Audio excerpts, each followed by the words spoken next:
একটা ৪৭ সেকেন্ডের ভিডিও ক্লিপে স্পষ্ট করে বোঝা না গেলেও ওইটা যে আরিফ খান তা বুঝতে অসুবিধা হলো না। লোকটার মুখে পৈশাচিক হাসি, সামনে চাপাতি দিয়ে কুপিয়ে হত্যা করার পর সেই লাশ বস্তাবন্দি করা হচ্ছিল। এটা নিয়ে কিছুদিন আগে চাঞ্চল্যের সৃষ্টি হয়েছিল, কিন্তু এরপর সব ঠান্ডা। এবার আফনান অনুধাবন করলো শুধু চাঁদার জন্য একটা লোককে কিডন্যাপ করার কথা তাদের মতো রাঘব বোয়ালদের নয়। ওর আগে থেকেই এটা মনে হচ্ছিল এর পেছনে নিশ্চয়ই বড় কোনো জটিল রহস্য আছে। এবার সবটা ঝকঝকে দিনের আলোর মতোই স্পষ্ট। প্রমাণ লোপাট করতেই তাদের এই প্রাণান্তকর প্রচেষ্টা। প্রথমে হয়তো তারা ভেবেছিল রবিন কেবল সাক্ষী, তাই আটকে রেখেছে। এমনিতেই ওই মার্ডার নিয়ে তাদের উপরেই আঙুল উঠেছে, জনরোষ তৈরি হয়েছে এলাকায়, তাই নির্বাচন সামনে রেখে আরেকটা হত্যকারীটা তারা করতে চায়নি। রবিনের কাছ থেকে বা অন্য কোনোভাবে হয়তো তারা এই ভিডিওর কথাটা আঁচ করতে পেরেছে। আগে জানলে আরও আগেই এই চুরির ঘটনা ঘটত। রবিনকে মুখ খোলাবার জন্য নিশ্চয়ই টর্চার করা হয়েছে, যেহেতু পায়নি এখনও হচ্ছে সেটা বলাই বাহুল্য। আফনানের আচমকা ভয় করল, জটিল এক গোলক ধাঁধায় আটকে গেছে রবিন, সাথে ওর পুরো পরিবার। গতকালও সে একটা হুমকি পেয়েছে। আফনানের একবার মনে হলো এই ভিডিও সামাজিক যোগাযোগ মাধ্যমে আপলোড করে দেই, কিন্তু নিজেকে সংবরণ করলো। এখন মাথা ঠান্ডা রাখতে হবে, এটাই সবচাইতে বেশি প্রয়োজন, নইলে রবিনের ক্ষতি হয়ে যাবে। আফনান জেনে বুঝে একজনের প্রাণকে ঝুঁকির মাঝে ফেলতে পারে না। তবে এতদিন পরে খানিকটা স্বস্তি পেল, কয়েকবার শ্বাস টেনে নিজেকে ধাতস্থ করল। স্নায়ুক্ষয়ী একটা মনস্তাত্ত্বিক খেলা ওর সামনে অপেক্ষামান। এই খেলার সবচাইতে বড় ট্রাম্প কার্ড এখন ওর হাতে। কাউকে কিছু না জানিয়ে পেন ড্রাইভটা লুকিয়ে ফেললো, তার আগে সেটা মোবাইলে কপি করে নিল। গুগল ড্রাইভেও সেভ করে ফোন থেকে গুগল অ্যাকাউন্ট সরিয়ে ফেলল, যাতে ফোন পেলেও প্রমাণ একেবারে লোপাট না হয়ে যায়। নিজের হোয়াটসঅ্যাপ থেকে ওর বাসায় থাকা স্বল্প ব্যবহৃত মোবাইলও পাঠালো। এরপর মনে মনে পরিকল্পনা সাজিয়ে নিল, তবে আরও ঢেলে সাজাতে হবে। ছক কষতে হবে অনেক, গুনে গুনে অঙ্ক সাজাতে হবে, জটিল সমীকরণ নিজের পক্ষে আনতে হবে। তার জন্য একবার নিলয়ের সাথে কথা বলা প্রয়োজন, একবার মনিরের সাথেও কথা বলা আবশ্যক। যদিও ছেলেটাকে এখনও আফনান পুরোপুরি মন থেকে বিশ্বাস করতে পারেনি, তবুও দেওয়ালে পিঠ ঠেকে গেলে লোকে যেমন মরিয়া হয়ে খড়কুটো আঁকড়ে ধরে, সেভাবেই আফনান তাকে দলে টানতে চাইছে। বাড়িতেও নিরাপত্তা দরকার, ওর সেই ক্ষমতা নেই, তাই এটার জন্য নিলয়ের শরণাপন্ন হতে হবে। যদি জোরদার পাহারাদার ব্যবস্থা করা যায়। এখন ওর চেষ্টা করছে ওদের দুর্বল জায়গায় হাত দিতে। সেটা রবিনের জন্য যে তার সন্তান সম্ভবা স্ত্রী তা জানতে ওদের বেগ পাওয়ার কথা নয়। আফনানের জন্যও একই কথা প্রযোজ্য। সে জানে প্রতিপক্ষ ভয়ঙ্কর, কোনো দিক থেকে কি আসবে সে জানে না। মুহূর্তেই ভুলেই ঘটে যেতে পারে মহাবিপদ।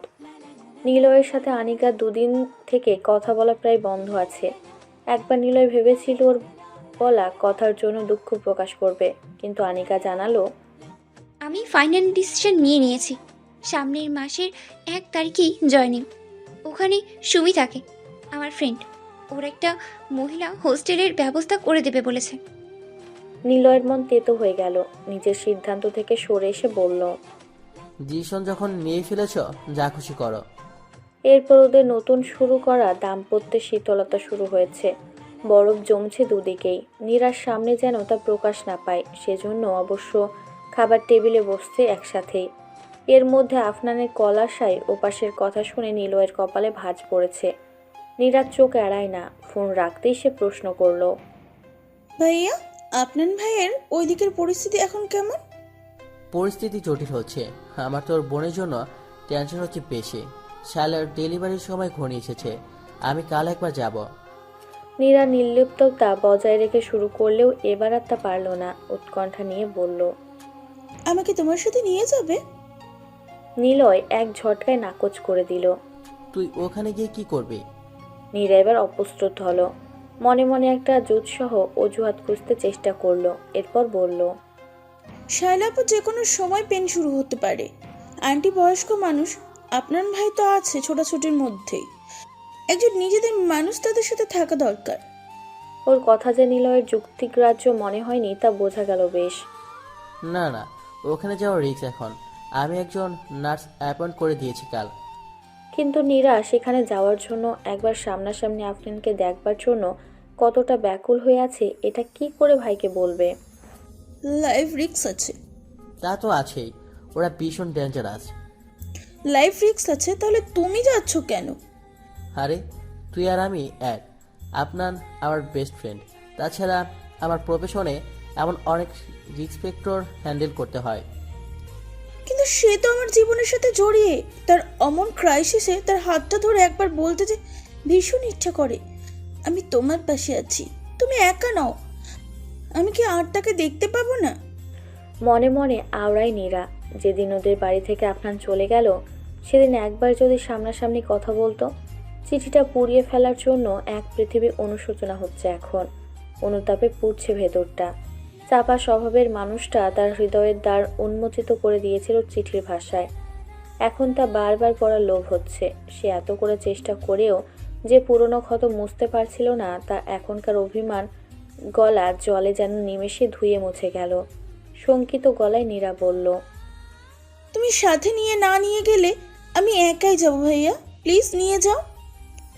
আফনানের জীবনে ঝুঁকি আছে জেনেও সে কি করে বসে থাকবে? লোকে যদি ওকে বেহায়া বলে তো বলুক, সে কারোর পরোয়া করে না। সদ্য কৈশোরোত্তীর্ণ সময়ের যে প্রগাঢ় ভালোবাসার জোয়ার ওর হৃদয়কে ভাসিয়ে নিয়ে গিয়েছিল, নিষ্ঠুরতম প্রত্যাখ্যানে তাতে ভাটা পড়েছিল অভিমানের পলি জমে। এই পরিণত তারুণ্যে তার কাছ থেকেই পেয়েছিল আহ্বান, যা সে গ্রহণ করতে পারেনি। আজ তার আশঙ্কায় বুকে কম্পন হচ্ছে ভয়াবহ, প্রলয়ঙ্কারী ভূমিকম্প হচ্ছে হৃৎপিণ্ডে। রিক্টার স্কেলেও তার মাত্রা নির্ণয় করতে ব্যর্থ হবে। নিলয় সন্দিগ্ধ দৃষ্টিতে তাকিয়ে জরিপ করলো বোনকে। আনিকা এতক্ষণ চুপচাপ খাচ্ছিল, একটা কথাও বলেনি ভাই বোনের কথার মধ্যে।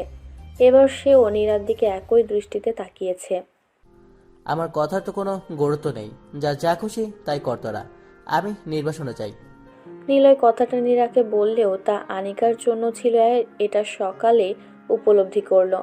নিলয়ের মনে হলো নীরাকে সে নতুন করে দেখছে। আফনানের আর বাড়িতে না আসা, চপলা নীরা শান্ত হয়ে যাওয়া, সব যেন দুইয়ে দুইয়ে চার হয়ে মিলেমিশে গেল। কিন্তু বাড়িতে মা যে সাইমনের সাথে সম্বন্ধ জুড়তে চাইছেন, নীরার মা দুজনেই এক কথার মানুষ। নানামুখী চিন্তার মধ্যে নতুন আর একটা শঙ্কা যুক্ত হলো। আনিকার সাথে মা এখনো ঠিক প্রাণ খুলে কথা বলেন না।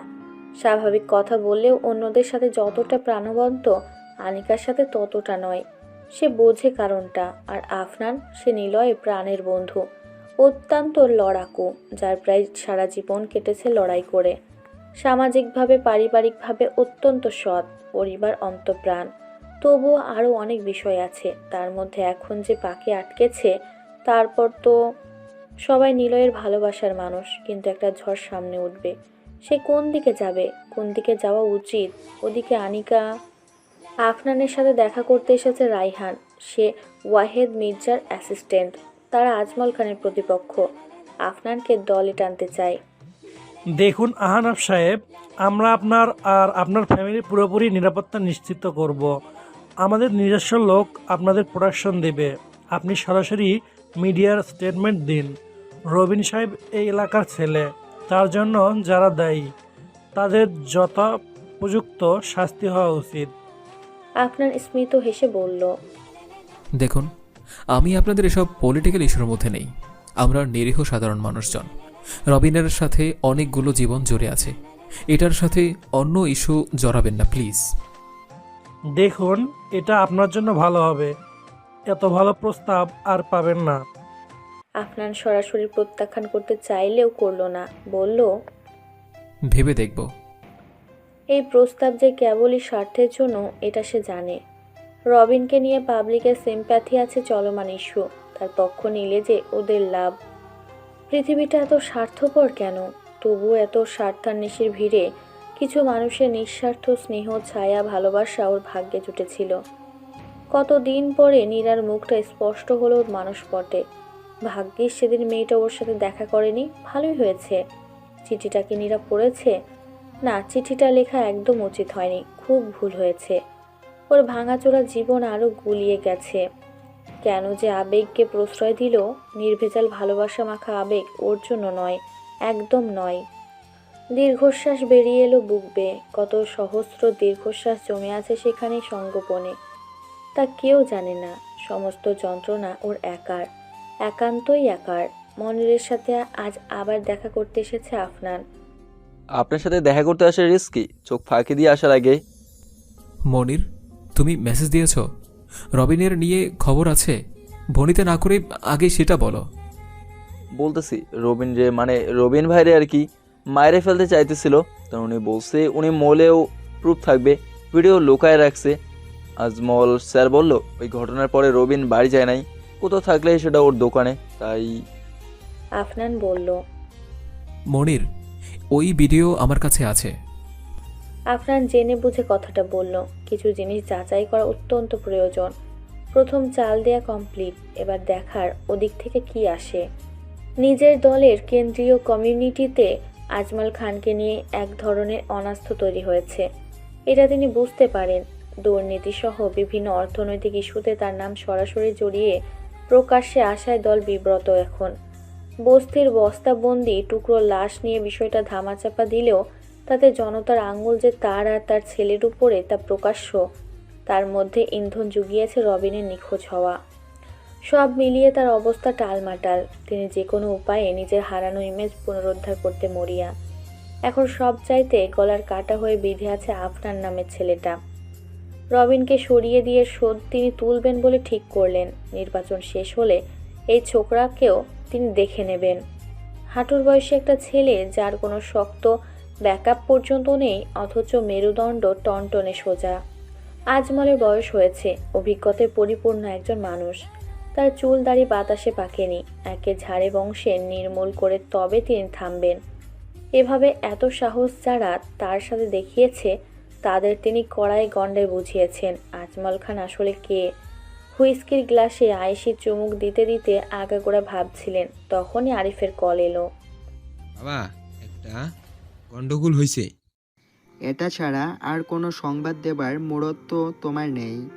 বলো শুনি, কি গন্ডগোল? রবিন যে স্বীকার করেছিল ওর কাছে ভিডিও ক্লিপ আছে, ওইটা এখন ওর শালানা সুমন্দি তার কাছে আছে।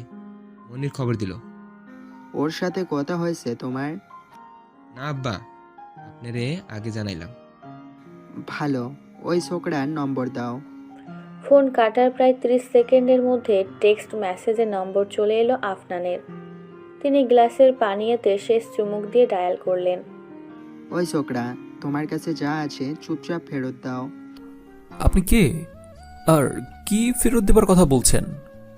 আমি আজমল খান, বেশি চালাকি করার চেষ্টা করবে না। সেটা আপনাদের ডিপার্টমেন্ট, ধোকা দেয়া আমার নয়। কথা পেয়েছাবি না হারামজাদা, তুই বুঝোস না? তিনি ভব্যতার ধার ধারলেন না, এবার ঠান্ডা ইমেজ পরিহার করলেন। বুঝলাম, খুব ভালো মতো বুঝলাম। আজকের মধ্যে ওইটা ফেরত দিবি, নাইলে তোর বোন জামাইয়ের আর দেখবি না। আমাকে আপনি যত বোকা মনে করেছেন ততটা বোকা কিন্তু আমি নই। শুনুন, ওই জিনিসটা আপনাদের কাছে এখন প্রাণ ভোমরার মতো, সেটা আমি জানি। এটা পেলেও রবিনকে ছাড়ার মতো উদার মন আপনার নেই, তাই চাইলেন একটা অন্য পলিসিতে হাঁটি, গিভ অ্যান্ড টেক। রবিনকে অক্ষত অবস্থায় ছাড়বেন, এই জিনিসটা পেয়ে যাবেন, তখন আমার আপত্তি থাকবে না। ওই বাচ্চা, তুই দিবি নাইলে পস্তাবি। হতাশ হলাম, এসব ভাষা আপনার মুখে শোভা পায় না। আপনি একজন জনপ্রতিনিধি, এই রূপটা দেখলে লোকের আস্থা থাকবে? গা জ্বালানো হাসির সাথে আফনানের এমন কথায় মেজাজের পারদ কয়েক সেন্টিগ্রেড চলল আজমলের। ছোকরা, বেশি বাড়লে কিন্তু। সেটা আপনার ক্ষেত্রেও প্রযোজ্য স্যার। শুধু পেতে চাইলে তো হবে না, কিছু না দিলে অমন একটা জিনিস যে আমি হাতছাড়া করব না। তোর কাছে থেকে ওইটা হাতাইতে বেশি সময় লাগবে না আমার। আপনি তো বোকা নন স্যার, সেটা আরও অনেক জায়গায় আছে। আর আমার বা রবিনের কিছু হলে সাথে সাথে ওই ভিডিও পাবলিক হয়ে যাবে। প্রেস, সোশ্যাল মিডিয়া, সব জায়গায় আপনার মুখোশ খুব সুন্দরভাবেই খুলে যাবে। সওদা করতে রাজি হলে আমিও রাজি।